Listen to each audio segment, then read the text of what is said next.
Hello friends, তোমাদের সবাইকে আমার ইউটিউব চ্যানেল ম্যাথ ইউনোতে স্বাগত। দেখো, আজকের ক্লাসে আমরা আলোচনা করছি ক্লাস 8-এর মডেল অ্যাক্টিভিটি টাস্ক নিয়ে। এটা সেপ্টেম্বরের মডেল অ্যাক্টিভিটি টাস্ক অঙ্কের। দেখো শুরু করছি। দেখো, মডেল অ্যাক্টিভিটি টাস্কের কোয়েশ্চেনটা রাখাই আছে, তোমরা দেখতে পাচ্ছ নিশ্চয়ই।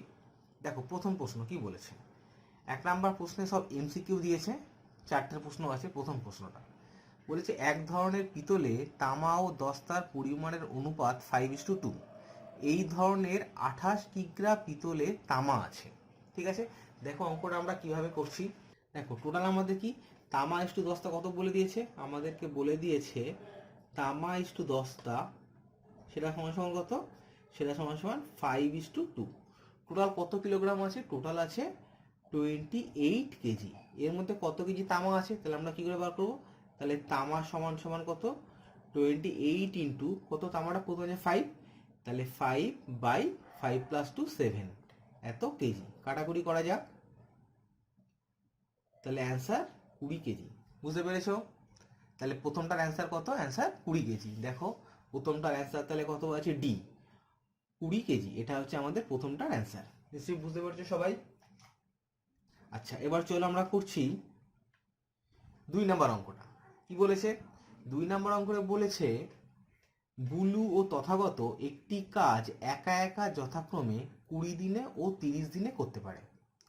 দুজনে একসঙ্গে একদিনে করে, তার মানে দুজনে একসঙ্গে একদিনে কতটা কাজ করে আমাদেরকে বার করতে হবে। তাহলে দেখো এই অঙ্কটা আমরা কিভাবে করব। তাহলে প্রথমে কি বলেছে, প্রথমে বলেছে বুলু আর তথাগত একা একা যথাক্রমে 20 দিনে এবং 30 দিনে করে। তাহলে বুলু 20 দিনে করে এক অংশ। তাহলে প্রথমে আমরা শুরু করছি বুলুকে দিয়ে। তাহলে বুলু 20 দিনে করে কতটা করে, এক অংশ, তাই তো। বুলু 20 দিনে করে এক অংশ। তাহলে বুলু একদিনে কতটা করবে, তাহলে বুলু একদিনে করে 1/20 অংশ। ঠিক আছে, বুলু একদিনে কতটা করে আমরা পেয়ে গেলাম। এবার বুলুর পরে কে আছে, তথাগত। তথাগত কি করছে, তথাগত 30 দিনে করে এক অংশ। তাহলে তথাগত 30 দিনে করে, তথাগত 30 দিনে করে কত, এক অংশ। তাহলে তথাগত একদিনে করে 1/30 অংশ। তাহলে এরা দুজনে মিলে যদি একসঙ্গে কাজ করে, তাহলে একত্রে একদিনে করবে কত, একদিনে করে 1/20 অংশ, আর তথাগত একদিনে করে 1/30 অংশ। তাহলে একসঙ্গে করলে কত হবে, এটা প্লাস এটা, তাহলে 1/20 প্লাস 1/30 অংশ। তাহলে দুজনে একত্রে একদিনে কতটা কাজ করে, 1/20 প্লাস 1/30 অংশ। দেখো তাহলে এখানে অপশনটা কোথায় আছে, 1/20 প্লাস 1/30 অংশ, অপশন সি। তাহলে আমাদের অপশনটা কোনটা, রাইট অ্যান্সার হচ্ছে অপশন সি, এমসিকিউ। আচ্ছা, এবার দেখো 3-এর দাগের অঙ্কটা। 3-এর দাগের অঙ্কে কি বলেছে, এখানে দেখো 3-এর দাগে পি কিউ আর, এখানে পুরো প্রশ্নটা একটু ইনকমপ্লিট আছে, এখানে কিউ কিংবা কোনটা আর দেয়নি। আমরা ধরে নিচ্ছি এইটা হচ্ছে কিউ আর এইটা হচ্ছে আর। ঠিক আছে, একবার দেখে নাও। আমি নাম দিয়ে দিলাম, বাম দিকেরটাকে দিলাম কিউ এবং ডান দিকেরটাকে দিলাম আর। এখানে বলে দিয়েছে এই যে কোনটা পি কিউ আর, এই কোনটা বলেছে 59 ডিগ্রি। খুব ভালো করে দেখো, আমি ছবিটা তোমাদের খাতায় এঁকে একবার ভালো করে বুঝিয়ে দিচ্ছি। এখানে একটা ত্রিভুজ বলে দিয়েছে পি কিউ আর, ছবিটা আমি একটু বড় করেই আঁকছি যাতে করে তোমাদের বুঝতে সুবিধা হয়। পি কিউ আর, এখানে কি বলে দিয়েছে, এই কোণটা হচ্ছে 59 ডিগ্রি, মানে 59 ডিগ্রি। এদিকের এই কোণটা বলে দিয়েছে কত, 50 ডিগ্রি। ঠিক আছে, তারপরে আমাদের অপশানে বলেছে কোন বাহুটা বড় কোন বাহুটা ছোট বার করতে হবে। তাহলে আমাদের কি কি বলে দিয়েছে দেখো, পি কিউ আর এই কোণটা হচ্ছে 59 ডিগ্রি, পি আর কিউ এইদিকের কোণটা, পি আর কিউ এইদিকের কোণটা হচ্ছে কত ডিগ্রি, 50 ডিগ্রি। তাহলে কিউ পি আর এই কোণটা কত ডিগ্রি, কত হবে, কিউ পি আর এই কোণটা কত ডিগ্রি হবে, যেহেতু তিনটে কোণের সমষ্টি 180 ডিগ্রি, তাহলে এদিকের এই কোণটা কত হবে, 180 ডিগ্রি মাইনাস এই কোণটা প্লাস এই কোণটা, তাহলে 59 ডিগ্রি প্লাস 50 ডিগ্রি। তাহলে এই দুটো যদি যোগ করো তাহলে 100 এটা হয় 180 ডিগ্রি মাইনাস এটা হচ্ছে 109 ডিগ্রি। তাহলে 180 থেকে 109 চলে গেলে হচ্ছে 71 ডিগ্রি। ঠিক আছে, তাহলে এদিকের এই কোণটা কত ডিগ্রি হলো, এই কোণটা হলো আমরা লিখে দিচ্ছি 71 ডিগ্রি। তাহলে দেখো এই ত্রিভুজের সব থেকে বড় কোণ কোনটা, এই কোণটা হচ্ছে সব থেকে বড়। তাহলে এই কোণের বিপরীত বাহু হচ্ছে এইটা, তাহলে এই বাহুটা হচ্ছে সব থেকে বড় বাহু। ঠিক আছে। আমরা একটা উপপাদ্য পড়ে এসেছি, কোনো ত্রিভুজের যদি দুটো কোণ অসমান হয় তাহলে যে বড় কোণটা থাকবে তার বিপরীত বাহুটা সবসময় বড় হবে। ঠিক আছে, কার থেকে বড় হবে? ছোট কোণের বিপরীত বাহু থেকে। তাহলে এখানে অপশানগুলো দেখি কি কি অপশান আছে। তাহলে এখানে দেখো, এখানে এই কোণটা তাহলে কত ডিগ্রি আমাদের বেরিয়েছে? এই কোণটা আমরা হিসাব করে দেখলাম 71 ডিগ্রি বেরিয়েছে। ঠিক আছে, তাহলে এখানে কি বলেছে? তাহলে এই কোণটা অপোজিট কত? কিউ আর, এটা কত ডিগ্রি বলেছে? কিউ আর ছোট পি আর, পি আর মানে তো এইটা, এটা তো 59, তাহলে এর অপোজিট সাইড হচ্ছে এইটা, তাহলে এইটা এই বাহুর থেকে ছোট, কিউ আর এর থেকে ছোট, তাহলে এটা ভুল, এটা হবে না।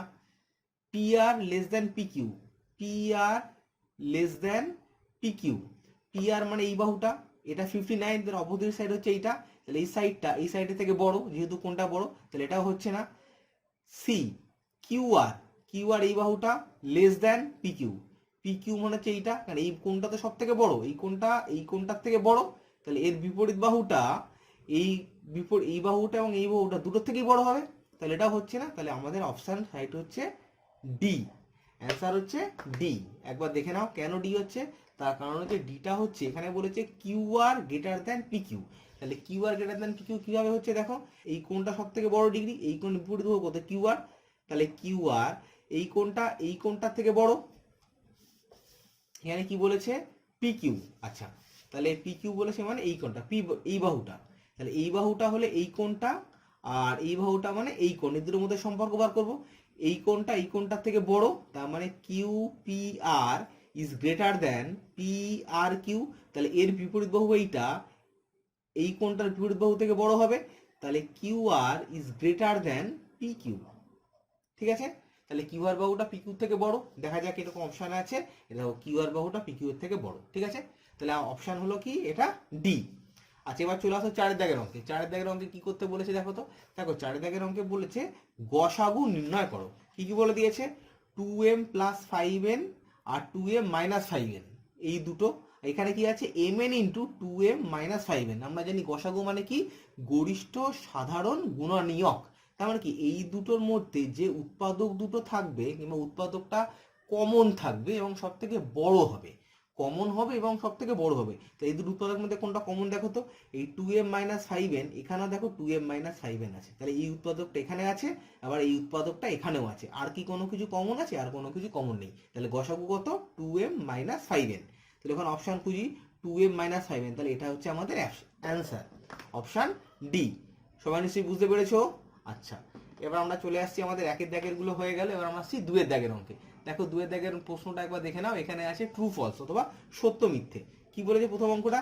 X square by a plus a square by x equal to x square plus a square by a plus x, এটা সত্য না মিথ্যে? দেখো এটা যদি লসাগু করা হয় তাহলে কি হবে? নিচে হবে এ এক্স, কিন্তু এখানে দেখো এ প্লাস এক্স আছে, এটা লসাগু তাহলে ভুল করা আছে, তাহলে এটা হচ্ছে ফলস। তাহলে এটা কত হলো? এটা হচ্ছে ফলস। বুঝতে পেরেছো নিশ্চয়ই? আচ্ছা, এটা ফলস, আমি গোল করে দিচ্ছি যাতে করে আর একটু ভালো করে দেখতে পাও। আচ্ছা, পরেরটা দেখো, দুয়ের দাগের অঙ্ক। দুয়ের দাগের অঙ্ক কি বলেছে? একটা ত্রিভুজ এঁকে দিয়েছে, দেখো এই ত্রিভুজের এই বাহুটাকে বর্ধিত করা হয়েছে, তাহলে এই কোণটা বহিস্থ কোণ, বহিস্থ কোণটার নাম দিয়েছে এক্স ডিগ্রি। এখন আমাদের বলছে এক্স ডিগ্রি, চিত্রে এক্স ডিগ্রি, ছবি অনুযায়ী এক্স ডিগ্রি ইকুয়াল টু কত? এই কোণটা 70 ডিগ্রি, এই কোণটা 59 ডিগ্রি, তাহলে এক্স ডিগ্রি ইকুয়াল টু কত হবে? আমরা কি জানি উপপাদ্য, কোন ত্রিভুজের কোনো একটি বাহুকে বর্ধিত করলে যে বহিঃকোণটি উৎপন্ন হয় সেই বহিঃকোণটা অন্তস্থ বিপরীত কোণ দুটির সমষ্টির সমান। তাহলে এখানে এক্স ডিগ্রি ইকুয়াল টু কত হবে? তাহলে এখানে এক্স ডিগ্রি ইকুয়াল টু হবে 70 degree plus 59 degree, 70 degree plus 59 degree, এটা হওয়ার কথা, কিন্তু এখানে দেখো লেখা আছে 70 ডিগ্রি মাইনাস 50 ডিগ্রি, তাহলে এটা ফলস। ঠিক আছে, তাহলে এটা অ্যান্সার কি? এটার অ্যান্সার হচ্ছে ফলস। দেখে নাও, বুঝতে পেরেছো নিশ্চয়ই? আচ্ছা ঠিক আছে, এবার আমি চলে আসছি তিনের দাগের অঙ্কে। দেখো তিনের দাগের অঙ্কে কি বলেছে? বলেছে হারুন চাচা একদিনে কোনো কাজের 1/10 করেন, সম্পূর্ণ কাজটি করতে হারুন চাচার 10 দিন সময় লাগবে। তাহলে হারুন চাচা কি করে? হারুন চাচা করে 1/10 কাজ করে কত দিনে? একদিনে। তাহলে অঙ্কটা আমরা করি, দেখো তাহলে 1/10 কাজ করে কত দিনে করে? একদিনে করে। 1/10 কাজ করে একদিনে, তাহলে অতএব 1 কাজ করবে কত দিনে? 1/1/10, তাহলে উল্টে উপরে কত দিন হবে? 10 দিনে। তাহলে অ্যান্সার কত বেরোচ্ছে আমাদের? 10 দিন। তাহলে দেখো তো অপশানে 10 দিন আছে কিনা। তাহলে হারুন চাচা সম্পূর্ণ কাজটি করতে 10 দিন সময় লাগবে, তাহলে এখানে 10 দিন আছে, তাহলে এটা হচ্ছে ট্রু। নিশ্চয়ই বুঝতে পেরে গেছো? আচ্ছা, এবার আসছি 4 দাগের অঙ্কে। দেখো কি বলেছে, 2.25 টাকা 5 টাকার শতকরা 4.5। তাহলে এটাকে যদি আমি শতকরায় প্রকাশ করি, 2.25 5 টাকার শতকরা কত, তাহলে কত হয় 2.25 বাই 5 5 টাকা ইন্টু শতকরায় করছি, তাহলে 100% শতকরায় প্রকাশ হয়ে গেল। সমান সমান কত হচ্ছে দেখো তো, এটাকে যদি 100 দিয়ে গুণ করি তাহলে কত হয় 225 বাই 5%। এবার 225কে যদি 5 দিয়ে ভাগ করা হয় তাহলে কত হয় দেখো তো, এটা হয় 45, তাহলে 45%। ঠিক আছে, কিন্তু এখানে কত আছে 4.5 শতকরা 4.5 মানে 4.5%, কিন্তু হচ্ছে আমাদের কত 45%, তাহলে এটা অ্যান্সারটা ভুল আছে, তাহলে এটা কত হবে ফলস। দেখো এটা হচ্ছে আমাদের ফলস। তোমরা সবাই নিশ্চয়ই বুঝতে পেরে গেছো। তাহলে আমাদের 2 দাগের ট্রু ফলস গুলো হয়ে গেল। দেখো এবার আমরা করছি 3 দাগের অঙ্কটা। কি বলেছে দেখো, বলেছে গণিতের ভাষায় সমস্যাটি হলো, একটা সমস্যা এখানে বলে দিচ্ছে কি, গরুর সংখ্যা, সময় আর খড়ের পরিমাণ কাহনে। ঠিক আছে, খড়ের পরিমাণটা কাহনে মাপা হয়। গরুর সংখ্যা কত 8, দিন সংখ্যা 15, কতটা খড় খায় 4 কাহন।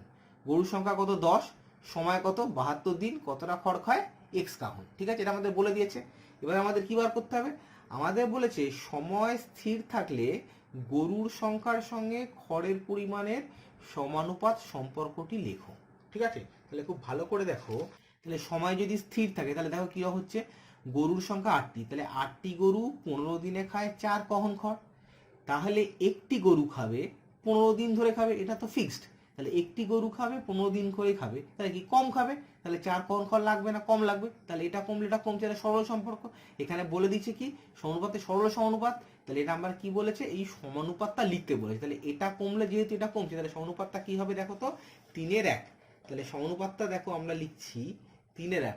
কি স্থির, যখন সময় স্থির। ঠিক আছে, তাহলে সময় মানে দিন সংখ্যা স্থির, তাহলে আমি লিখছি দিন সংখ্যা স্থির থাকলে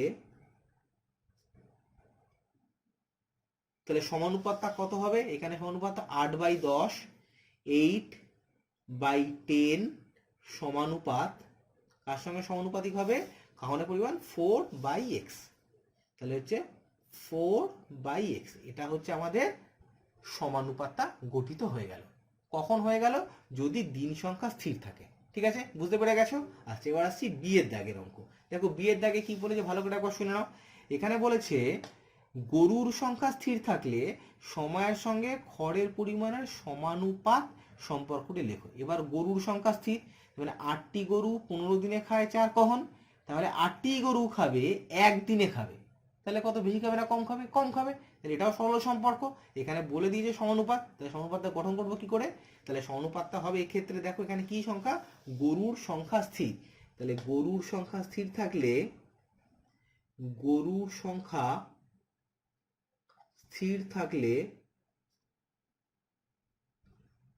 সমানুপাতটা কি হবে 15/72 ইকুয়াল টু, কিংবা সমানুপাত চিহ্ন 15/72 15/72 সমানুপাত 4/x।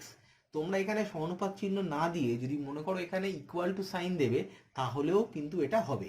তোমরা এখানে আমি অর হিসেবে লিখে দিচ্ছি 8/10 এটা ইজ ইকুয়াল টু 4/x, এখানে অথবা অর 15/72 এটা ইকুয়াল টু 4/x, এটা যদি লেখো তাহলেও কিন্তু অ্যান্সারটা হবে, কোনো ভুল হবে না। ঠিক আছে, বুঝতে পেরে গেছো? আচ্ছা, এবার চলে আসছি আমরা 3-এর বি এর দাগের অঙ্কে। আর 3-এর 2-এর দাগের অঙ্ক, বি নয়। কি বলেছে দেখো, x² plus px plus Q বীজগাণিতিক সংখ্যামালায় পি হচ্ছে a প্লাস বি আর কি হচ্ছে ab হলে সংখ্যামালাটির উৎপাদক দুটি লেখো। তাহলে আমাদের সংখ্যামালাটি কি বলেছে, x² plus px plus Q. দেখো x² সংখ্যামালাটি বলেছে হচ্ছে 3-এর 2, x² plus px plus q. এখানে কত বলে দিয়েছে, পি সমান সমান, পি সমান সমান দেখো বলে দিয়েছি a প্লাস বি আর কিউ সমান সমান ab, তাহলে পি এর জায়গায় মানটা বসিয়ে দিচ্ছি, পি সমান সমান কত a প্লাস বি, তাহলে a plus bx plus q মানে কত ab। আমাদের বলেছে এইটা রাশিমালাটার উৎপাদক দুটি লিখতে। তাহলে এটাকে উৎপাদক বিশ্লেষণ করে দিলে আমাদের সমস্যার সমাধান হয়ে যাবে। এটাকে উৎপাদক বিশ্লেষণ করছি, তাহলে এক্স স্কোয়ার প্লাস, এটা ব্র্যাকেটটা ভাঙলে কত হচ্ছে দেখো তো, X plus B X plus A B. প্রথম দূরত্ব থেকে দেখো এক্স কমন যাচ্ছে, তাহলে কত পড়ে থাকছে এক্স প্লাস এ। এই পরের দূরত্ব থেকে দেখো বি কমন যাচ্ছে, তাহলে কত পড়ে থাকছে এক্স প্লাস এ। এবার দেখো এখানে এক্স প্লাস এ কমন যাচ্ছে, এখানে এক্স প্লাস এ কমন যাচ্ছে, তাহলে আমি কমন নিচ্ছি, এক্স প্লাস এ কমন নিলাম।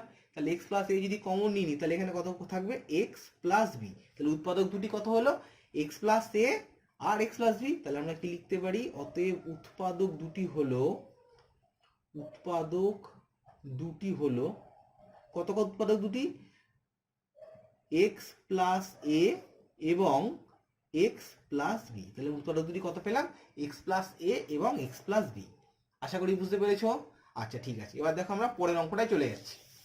কি বলেছে দেখো, বলেছে যুক্তি দিয়ে প্রমাণ করো যে ত্রিভুজের কোনো একটি বাহুকে বর্ধিত করলে যে বহিস্থ কোণটি উৎপন্ন হয় সেটির পরিমাপ অন্তস্থ বিপরীত কোণ দুটির পরিমাপের যোগফলের সমান। এটা একটা উপপাদ্য, উপপাদ্যের মধ্যে প্রমাণ করতে হবে, তোমাদের প্রমাণ করে দেখাচ্ছি, একটু দেখো। দেখো 4 অঙ্কটা আমরা কিভাবে করছি প্রমাণ। কি বলেছে, কোনো ত্রিভুজের কোন একটি বাহুকে বর্ধিত করতে হবে। তাহলে প্রথমে একটা ত্রিভুজ এঁকে নিই, খুব সহজ প্রমাণ, যেমন ভাবে দেখাচ্ছি তেমন ভাবে যদি করো তাহলে বুঝতে খুব সুবিধা হবে। এই ত্রিভুজটার নাম দিলাম এ বি সি। দেখো বিসি বাহুটাকে এবার আমরা কি করছি, বিসি বাহুটাকে আমরা পি পর্যন্ত বর্ধিত করলাম। ঠিক আছে, আমাদের কি প্রমাণ করতে হবে, আমাদের কি করছি, ত্রিভুজ এ বি সি এর, এটা হচ্ছে আমাদের প্রদত্ত, কি প্রদত্ত, ত্রিভুজ এ বি সি এর বিসি বাহুকে কত পর্যন্ত, পি পর্যন্ত বর্ধিত করা হয়েছে, বর্ধিত করা হলো। প্রামাণ্য, কি প্রমাণ করতে হবে আমাদের, প্রামাণ্য মানে কি প্রমাণ করতে হবে, সেটা কি প্রমাণ করব, এই যে বহিঃ কোণটি উৎপন্ন হয়েছে এ সি পি, এই কোণটা মানে কোণ এ সি পি, এই কোণটা সমান সমান কত, অন্তস্থ বিপরীত কোণ, মানে এই কোণটা প্লাস এই কোণটা, মানে এ বি সি, কোণ এ বি সি যোগ কোণ বি এ সি। ঠিক আছে, বুঝতে পেরেছো। এবার করছি অঙ্কন। দেখো অঙ্কনটা কি, এই অঙ্কনটা যদি আমাদের প্রয়োজন পড়ে তাহলেই আমরা অঙ্কন করব, না হলে আমরা অঙ্কন করব না। কিভাবে অঙ্কন করছি, সি বিন্দু দিয়ে বি এ বাহুর সমান্তরাল করে একটা রেখা টানলাম, নাম দিলাম সি আর। কি করলাম, সি বিন্দু দিয়ে বি এ বাহুর সমান্তরাল করে একটা রেখা টানলাম, নাম দিলাম সি আর। ঠিক আছে, তাহলে সি বিন্দু দিয়ে বি এ বাহুর সমান্তরাল রেখা কত, সি আর টানা হলো, সি আর টানা হলো। ঠিক আছে, বোঝা গেল। এবার আমরা করছি প্রমাণ। দেখো প্রমাণ, সরাসরি এবার প্রমাণে চলে আসো। দেখো খুব সহজ প্রমাণ। দেখো বি এ সমান্তরাল সি আর, তাহলে যেহেতু বি এ সমান্তরাল সি আর এবং এসি ভেদক, এসি ভেদক, দেখো এইটার সঙ্গে যেটা সমান্তরাল হয়, সি এ সমান্তরাল বি এ সমান্তরাল সি আর, এটা ভেদক, তাহলে এদিকের এই কোণটার সঙ্গে এদিকের এই কোণটা সমান, কারণ কি একান্তর কোণ। তাহলে আমরা কি বলতে পারি, অতএব কোণ A C R, A C আর কোণ ইকুয়াল টু কোণ বি এ সি কোণ, বি এ সি কোণ। কেন, যেহেতু একান্তর কোণ, শুধু যেহেতু একান্তর লিখলেই যথেষ্ট। ঠিক আছে, তারপরে আমরা কি করছি, দেখো আবার বি এ সমান্তরাল সি আর, আবার কত, বি এ সমান্তরাল সি আর এবং বিপি ভেদক, বিপি ভেদক। তাহলে এটা এটা সমান্তরাল, এটা যদি ভেদক হয় কিংবা ছেদক হয়, তাহলে এদিকের এই কোণটার সঙ্গে এদিকের এই কোণটা সমান, এটাকে কি কোণ বলা হয়, এটাকে বলে অনুরূপ কোণ। তাহলে আমরা বলতে পারি আর সি পি কোণ, আর সি পি কোণ is equal to A B C কোণ, এ বি সি কোণ। কারণ কি, কারণ যেহেতু অনুরূপ কোণ। ঠিক আছে, যেহেতু অনুরূপ কোণ, শুধু যেহেতু অনুরূপ লিখলেও হতো, আমি অনুরূপ কোণ লিখে দিয়েছি। ঠিক আছে, বুঝতে পেরেছো নিশ্চয়ই? তাহলে দেখো এবার আমরা বলতে পারি এসিপি কোণ, এখন কোণ এসিপি, এসিপি কোণ সমান সমান কত, এসিআর কোণ, এসিআর কোণ প্লাস আরসিপি কোণ, আরসিপি কোণ, বোঝা গেছে নিশ্চয়ই? আচ্ছা, সমান সমান কত, দেখো এসিআর কোণ মানে কত, এসিআর কোণ মানে কত, বিএসি কোণ, তাহলে আমি লিখতে পারি বিএসি কোণ প্লাস আরসিপি কোণ সমান কত বেরিয়েছে, আরসিপি কোণ সমান বেরিয়েছে এবিসি কোণ, তাহলে এ বি সি কোণ।